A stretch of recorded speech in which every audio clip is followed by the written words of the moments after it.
आज हम निकल पड़े हैं अपने साथ बहुत सारे सवाल और दिल में बेताबी लिए, क्योंकि आज ओरछा के जिस हिस्से को हम देखेंगे उसका इतिहास और वहां दबी कहानियां आज भी लोगों को अतीत में ले जाती है।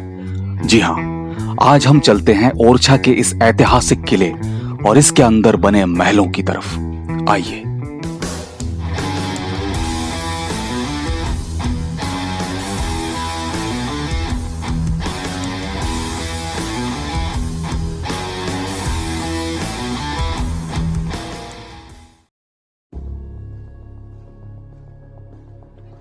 मेन गेट पर सबसे पहले स्वागत हुआ इन बड़े बड़े नुकीले औजारों से भरे दरवाजों से।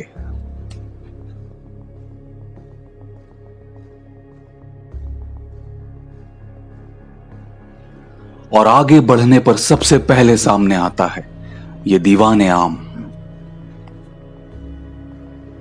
बड़े बड़े खंभों और बेहद खूबसूरत मेहराबों से सजी सदियों पुरानी एक बहुत बड़ी हॉल नुमा दालान है ये दीवाने आम।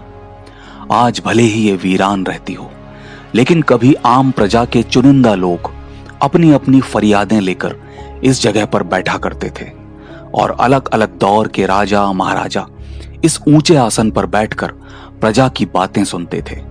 दीवाने आम के इस खास हिस्से में किसी जमाने में सिर्फ राजा और उनके खास दरबारी ही कदम रखते होंगे, लेकिन आज नजदीक जाकर आप इसे देख सकते हैं।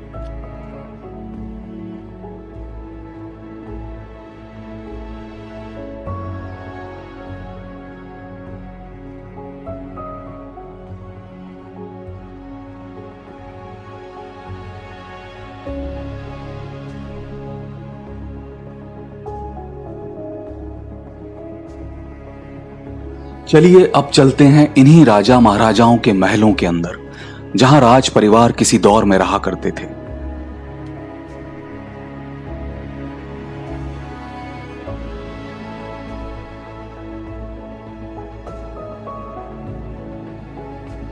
महल के अंदर आते ही महसूस हो जाता है कि कभी चहल पहल और शोरगुल से भरी रहने वाली ये जगह आज वीरान जरूर है, लेकिन आज भी यहां का कोना कोना सदियों पुरानी बातें संभाल कर रखे हुए हैं।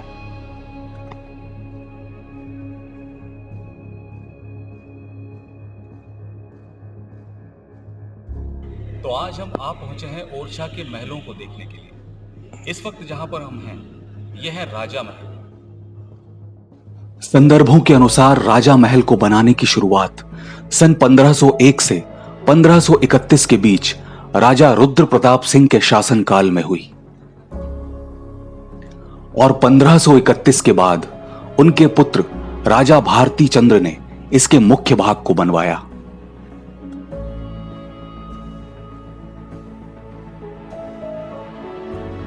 लेकिन बाद में महल के बचे हुए भाग का निर्माण राजा मधुकर शाह के दौर यानी 1554 से 1592 के बीच हुआ। महल के पहले हिस्से में ही स्टेज की तरह दिखने वाली यह जगह अपने आप में बहुत अनूठी है। ये वाकई उस जमाने का एक स्टेज है। इसे डांसिंग फ्लोर कहा जाता है।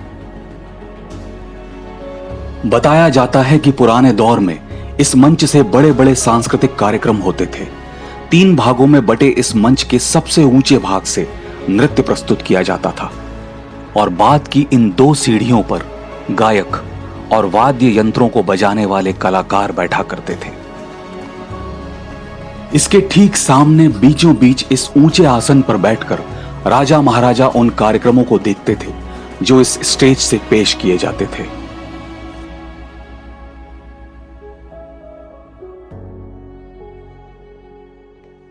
ओरछा के राजसी वैभव और समृद्धि का गवाह है ये राजा महल।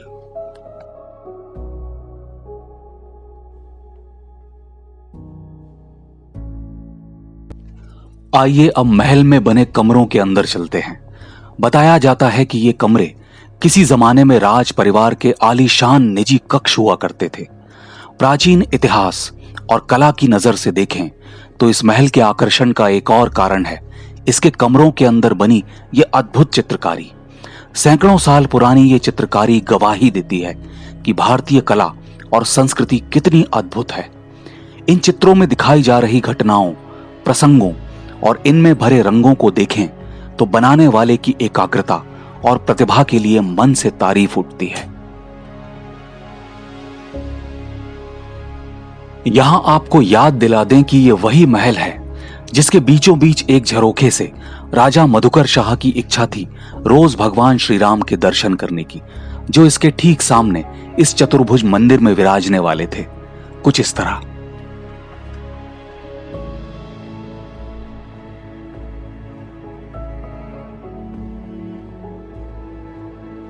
और आइए अब हमारे एक अजीज दोस्त जितेंद्र रिछारिया जी से इस महल के कुछ खास तकनीकी पहलुओं के बारे में जानते हैं। आज हम आज की भाषा का उपयोग करें तो इस तरफ इनका गीजर है। तो गर्म पानी कैसे होता था, बिल्कुल सामान्य सी तकनीकी है। नीचे एक चूल्हा दिखाई पड़ रहा है हमको, एक अग्नि का स्थान है।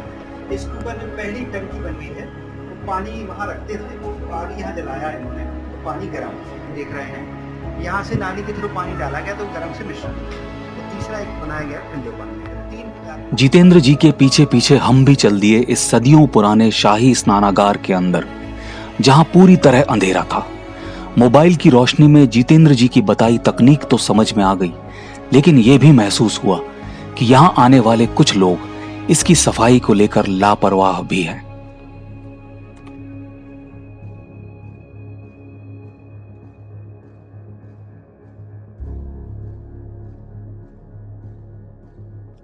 वीडियो के अगले भाग में आपको दिखाएंगे इस महल का एक ऐसा हिस्सा जो सदियों पुरानी दोस्ती की मिसाल है।